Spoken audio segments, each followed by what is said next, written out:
Hi, welcome to this impromptu seminar entitled How to Respond to the Proposed Boundary Changes in Windsor. I first reviewed this data and this information with residents at the Dedworth Community Library on the 2nd of May 2018. My name is Cllr Wisdom Da Costa from Windsor. First, a little housekeeping. If you miss something, the great thing about videos is you can pause, rewind and repeat. All the links that we go through in the slides will be noted below in YouTube detail. In an emergency, you can always call me Cllr Da Costa at rbwm.gov.uk. Now let's rattle on. So today's content will be covering the effects of the proposed changes, questions for Windsorians to consider, and a practical exercise on where is your community. All of this will help you identify the sorts of things you want to say in your submission, which can be made by email to reviews@lgbce.org.uk or online at that long address there. Don't forget, the deadline is the 7th of May 2018. So what about a summary of the effects? Now, RBWM have prompted the Boundary Commission to cause some dramatic changes in the number of councillors who represent you will be reduced by 25% from 57 to 42. This will affect the voting boundaries and cause the boundaries for the borough to be changed, which will also have effects on parish council boundaries. Now, this could also, for Windsor, prevent the formation of a town council, which many consider would be better for local democracy and the involvement of local people in local decision making. Now, there'll be fewer councillors to represent you. We've already discussed that. But what that means is there'll be fewer people to represent you, your needs, and they'll also have an increase in the casework because fewer councillors, more people per councillor. A key effect of this reduction in the number from 57 to 42 is that it's going to frustrate localism. So this is the whole concept that ordinary people should get involved with local government, local governance and managing their community, because who else best understands their needs than the local people? So this is going to make the role possibly untenable for ordinary people like you and me. So there'll be fewer councillors doing the same amount of work, scrutiny, review, and dealing with residents.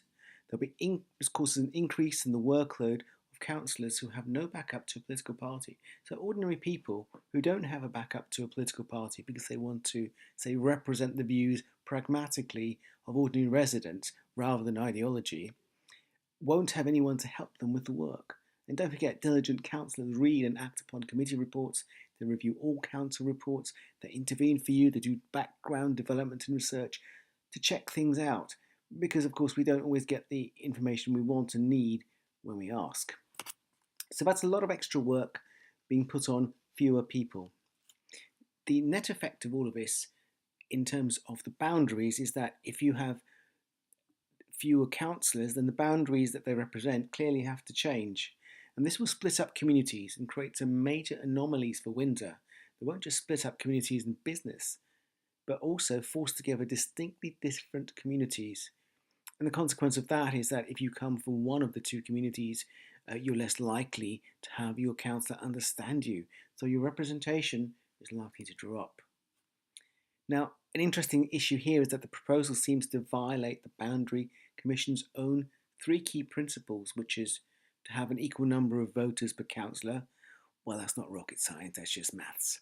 Reflect the interest and identities of local communities. This is seriously changed by redrawing boundaries and promoting an effective and convenient local government.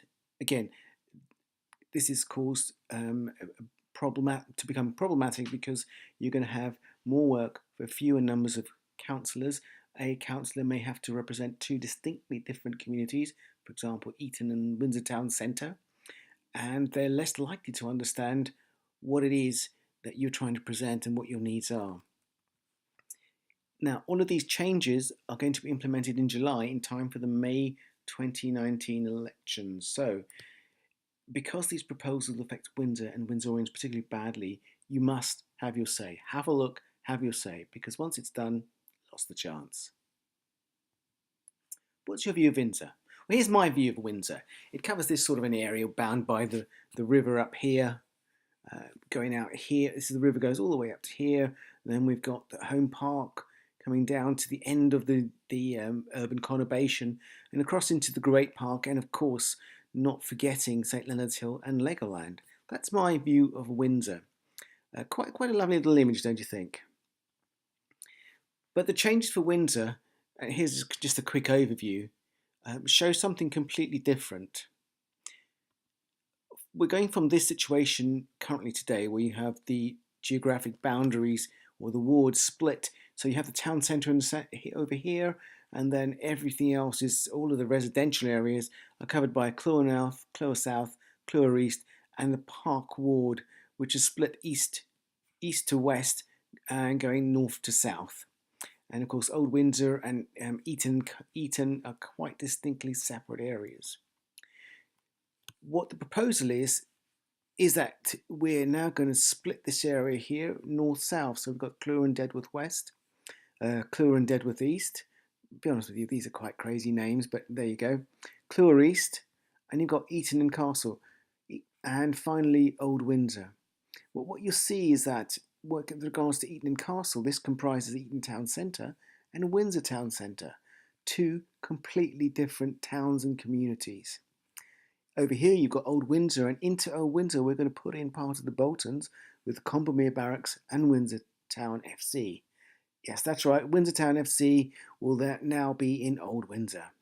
Again, it doesn't make sense. And you do wonder why Windsor has always been looked at last of all. We're always considered last. Well, I think it's time for us to change that, and you have a chance to have your say. Now, let's look at the effect of the parish councils. Now, Bray Parish Council actually overlaps into Windsor, into the area around Ruddles Way, Squires, and the Limes. So part of Windsor is actually apparently in Bray. This is today's situation. In addition to that, you've got Eton Parish Council, which runs, of course, around Eton Town Centre and, of course, north of the River Thames. Datchet over to the east, and over to the southwest, you've got Old Windsor. Now, all of these areas encroach on the town of Windsor, and that's going to be made even worse when you look at the fact that Eton Parish Council could actually go over and take over the whole of Eton and Castle, which of course includes Eton and Windsor Town Centre. What about Old Windsor? Will its parish boundary be extended to include Combermere Barracks and Old Windsor? Or will we have a misrepresentation in these two areas, causing a lot of confusion as to what the role of the ward councillor is, how they interact with the parish council, how they interact with you, who are they responsible to? So you can see that Windsor is being squeezed into this central area. Really what we should have is a much bigger area, and perhaps even a town council, so that people like you can have your say and be represented without being squeezed by, say, people in Maidenhead or Bray or other areas. I think it'd be logical, don't you? So where is your community today? Broadly speaking, this is my view of Windsor and the areas that I certainly have had representation for in the last year, as more and more people come to talk to me. So we've got Dedworth over here, and that seems to represent an area which goes from Squires all the way through to Vale Road. That incorporates the bulk of Windsorians, and the demographics are quite different from the other areas which I've circled here. The Cllr villages, including the Old Village, St Andrew's Church, coming up to Cllr Green, and Cllr Newtown. Over here, down to the south, you've got St Leonard's Hill and Legoland, very important parts of Windsor, but all quite distinct. And of course, in the centre, we've got Windsor Town Centre, including Victoria Barracks, Combermere Barracks, and Windsor Town FC. This is my view of Windsor, but yours could be different. So we're going to do a little practical exercise in a moment, so that you can decide, well, what is your community, where they're geographically based, and then you're going to talk to the Boundary Commission and say, well, actually, this is what I think Windsor should be. This is where you should draw the maps and why.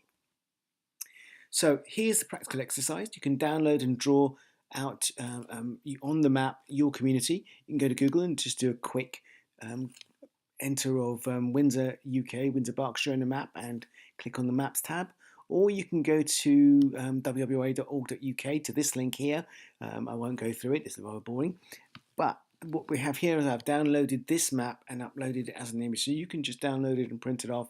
And if you think Dedworth is this area here, or it's your community, or you think this area of Cllr Green actually should be part of Dedworth, if you think that Cllr Green, Cllr Newtown, Cllr Old Village, and Legoland with St Leonard's Hill are quite distinct area, then you may make a note of that. Maybe even circle out where you think you come from and where your community goes up to. Now, let's have a look at how to make a submission. We're going to go through the 3 criteria that the Boundary Commission would like you to look at, where you can get more information from, and of course, finally, how to make that submission. So here are the 3 criteria. Delivering electoral equality for local voters. Well, this is driven by the number 42.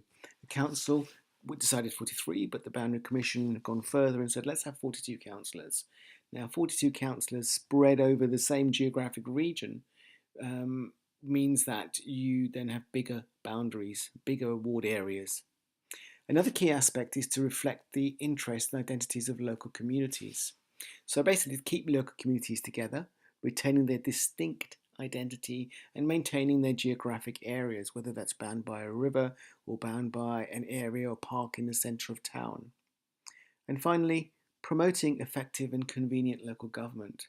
So this is to make sure that new wards or electoral divisions can be represented effectively by their elected representatives. And remember I said that if you've got one representative representing 2 different communities, like Eton or Windsor Town Centre, it's going to be difficult for them to do the job for both. And then that the new electoral arrangements as a whole allow the local authority to conduct its business effectively.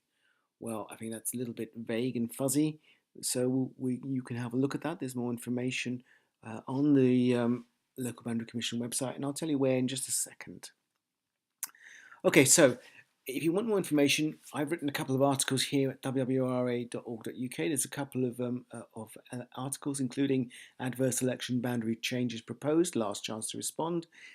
And also, if you go to this website, link here, this is actually the Local Government Boundary Commission for England's page for Windsor and Maidenhead. 10380 is the Royal Borough Windsor Maidenhead reference.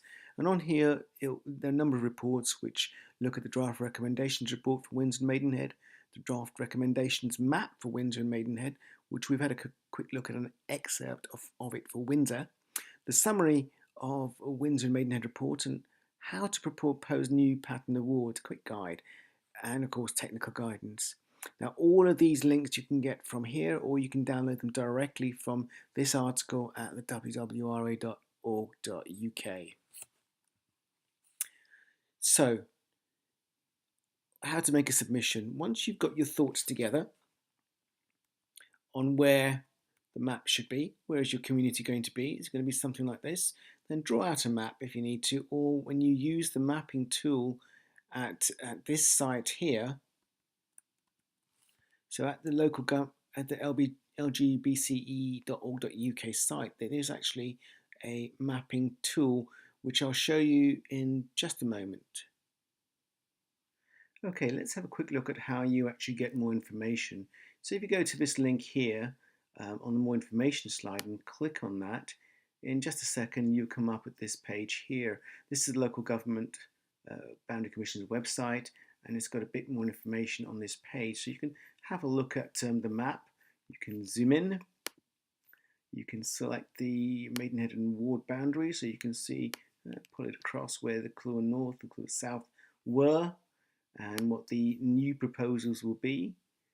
You can also, there you go, the new proposals. Let's click off that and go on to this one. You can see the old maps for Windsor. You can also, if you come down the page, click on a number of these different links here. So we'll have a look at that let's have a look at one of these. This is a 2-page summary of the proposal. So let's click on that, and you'll get this bit of information which explains what a ward pattern would be useful to, what they're trying to do, and looking at the map in quite an overview, big overview, with some information about the timing of it all. And of course, here's a summary, a very super summary of their recommendations. Let's go to one of the other reports. So let's have a look at the draft recommendation report for Windsor and Maidenhead.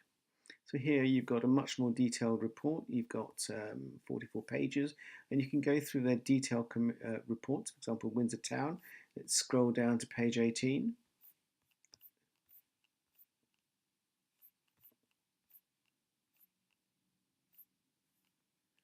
Here we go, it's gone slightly past that. So page 18, we're looking at splitting the wards north to south. We're looking at number 2 councillors. We're seeing that there's a little bit of a variance because these numbers are proposed based on what they think is going to happen in 2023, although they're foisting it upon us in 2019. Now that all looks pretty much in accordance with their own statistics and expectations, but of course here's a bit more information on what they're trying to do. When you look at some of the other areas in town, you can see that the variances are quite substantial. Let's have a look at this. So you've got a plus 10 for Bray, and you've got minus 15 for Sunningdale and Ascot. So really, these guys are going to be overrepresented, and we're going to be substantially underrepresented. All right, so you've had a look at a lot of the information. You can now you check through all of these items, and you've you satisfied yourself as to what to do. Let's click on Have Your Say. Okay, here we are at the next page, and we're going to have a look at annotating the map. So the first thing to do is to zoom in into the area you want to talk about. And supposing we want to look at these are the draft proposals, so the new boundaries for Eton Castle, Cllr, and Dedworth East, and here we go, Cllr and Dedworth West. So what we can do is we can start to draw, and there's 2 ways of making comments. You can either write your comment directly in here, 3 ways in fact. You can upload a document if you've already saved a file with all your comments on here. Choose your file and then say upload. Let's upload this one. Fantastic. And then what the other way of doing this is to say, let's go in and look at more closely into this map. And let's click this tool here. Let's draw around here. So we'll say, actually, do you know what? I think my boundary for Dedworth should be here. So let's keep clicking. What we're doing is we're drawing here.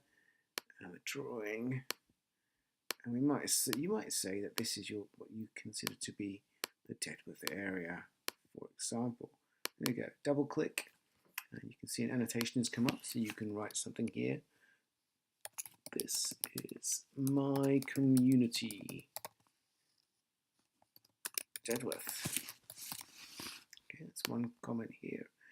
We can have another little comment. We can say, here we go. All of this is St Leonard's Hill and Legoland.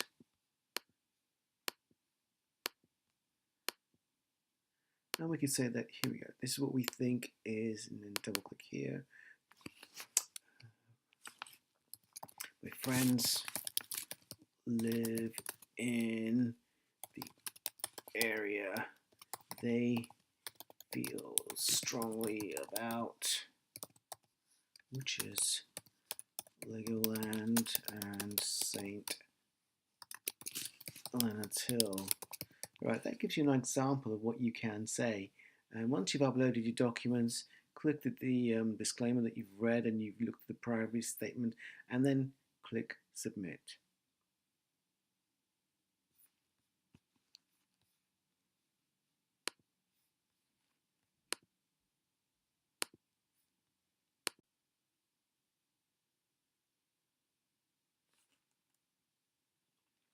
Then make your notes on the effective criteria.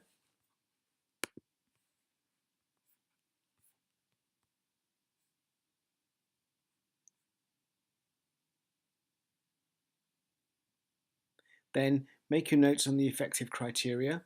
I think that delivering electoral equality for voters you can leave out for the time being, but certainly talk about what is the identity of your local community, and whether or not you feel, given all that's happened in the last few years with the poor governments, with the comments from the peer review, whether you feel that the new arrangement with reduced numbers of councillors can actually represent you and your needs. Then when you're done, go to, you can make the submission online, or you can email your comments to review@lgbce.org.uk, reviews@lgbce.org.uk, and of course quote RBWM and 10380. Remember, the deadline is the 7th of May. Good luck.